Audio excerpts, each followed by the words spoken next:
క్షీరసాగర మథనంలో పుట్టింది. సత్యలోకంలో కొలువుంది. భూమికి తరలి వచ్చింది. శ్రీరాముడి పూజలందుకుంది. విభీషణుడికి కానుకగా చేరింది. ఇప్పుడు భూలోక వైకుంఠంలో భక్తులను అలరిస్తోంది. అదే శ్రీ రంగనాథస్వామి దివ్య మంగళ విగ్రహం. శ్రీరంగంలో నెలకొన్న విష్ణు క్షేత్రాన్ని తలుచుకుంటే కనుల ముందు కదలాడే పుణ్యకథలివి. తమిళనాడులోని తిరుచిరాపల్లిలో ఉన్న శ్రీరంగం విష్ణువు స్వయంభూగా వెలిసిన 9 క్షేత్రాల్లో మొదటిది. విష్ణు భక్తులకు పరమ పవిత్రమైన 108 దివ్య ధామాల్లో మొదటిది. ముక్కోటి ఏకాదశి సందర్భంగా ఏటా 10 లక్షల మందికి పైగా భక్తులు సందర్శించి పులకించే శ్రీరంగ ఆలయం పౌరాణికంగా, చారిత్రకంగా ఎన్నో విశేషాలకు ఆలవాలం. మహాతత్వవేత్తగా, మహిమాన్విత గురువుగా పేరొందిన శ్రీ రామానుజాచార్యులు ఇక్కడే తన విశిష్టాద్వైతానికి సంబంధించిన బ్రహ్మసూత్రాల గ్రంథాన్ని రచించారు. కావేరీ నదీపాయల మధ్య అందమైన దీవిలో 155 ఎకరాల సువిశాల స్థలంలో ఉండే ఈ క్షేత్రం 21 గోపురాలతో, 7 ప్రాకారాలతో, 9 జలాశయాలతో ఆకర్షిస్తుంది.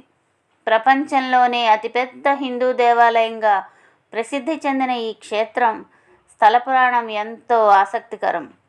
విష్ణువు పవళించినట్టుగా ఉండే ఇక్కడి విగ్రహం వెనుక ఎన్నో పౌరాణిక కథలు వినిపిస్తాయి. అమృతం కోసం దేవదానవులు క్షీరసాగరాన్ని మధిస్తున్నప్పుడు ఉద్భవించిన ఎన్నో పవిత్ర వస్తువుల్లో ఈ విగ్రహం కూడా ఒకటి. దీన్ని బ్రహ్మ తీసుకోవడంతో ఎంతో కాలం ఇది సత్యలోకంలో పూజలందుకుంది. శ్రీరాముడి పూర్వీకుడైన ఇక్ష్వాకుడికి బ్రహ్మ దీన్ని ఇవ్వడంతో ఇది భూలోకానికి వచ్చింది. అలా వంశపారంపర్యంగా పూజలందుకునే ఈ విగ్రహాన్ని శ్రీరామచంద్రుడు కూడా ఆరాధించాడు.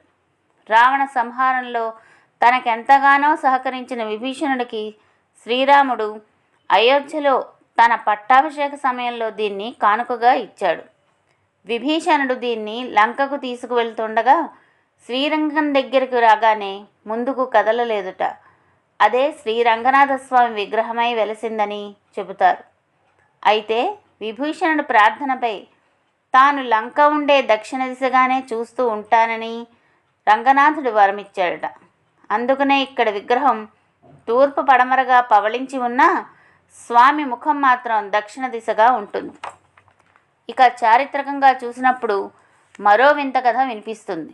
ఢిల్లీ సుల్తాన్ కూతురు రంగనాథుని భక్తురాలై ఇదే క్షేత్రంలో నాంచారిగా పూజలు అందుకోవడం వెనుక ఉన్న కథ అది.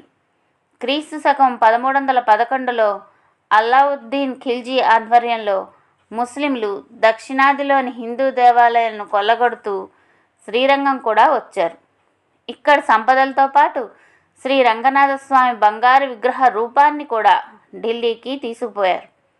ఢిల్లీ సుల్తాన్ కూతురికి ఈ విగ్రహం ఎంతగానో నచ్చి తన అంతఃపురంలో పెట్టుకుంది. నిత్యం దానితో ఆటలాడుకుంటూనే ఆరాధనలో పడి భక్తురాలిగా మారింది. ఆ విగ్రహాన్ని తిరిగి తీసుకురావడం కోసం శ్రీ రామానుజాచార్యులు తన శిష్యులతో సహా వెళ్లారనే కథనం కూడా ప్రాచుర్యంలో ఉంది. రామానుజుల అభ్యర్థన మేరకు సుల్తాన్ ఆ విగ్రహాన్ని ఇచ్చేశారు. వాళ్ళు దాన్ని శ్రీరంగం తీసుకువచ్చేశారు.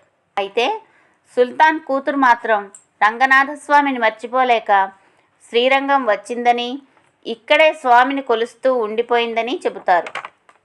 ఆమెకు గుర్తుగా శ్రీరంగం క్షేత్రంలో గుర్రం మీద ఉన్న ఓ మహిళ విగ్రహాన్ని ప్రతిష్ఠించారు.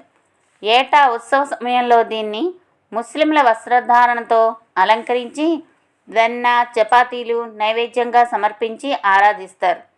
ఆమెనే నాంచారుగా కూడా కొందరు పిలుస్తారు.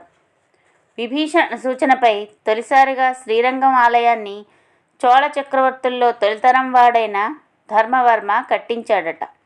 తర్వాత కాలక్రమంలో చోళ, పాండ్య, హోయసల రాజులు దీన్ని అభివృద్ధిపరిచారు.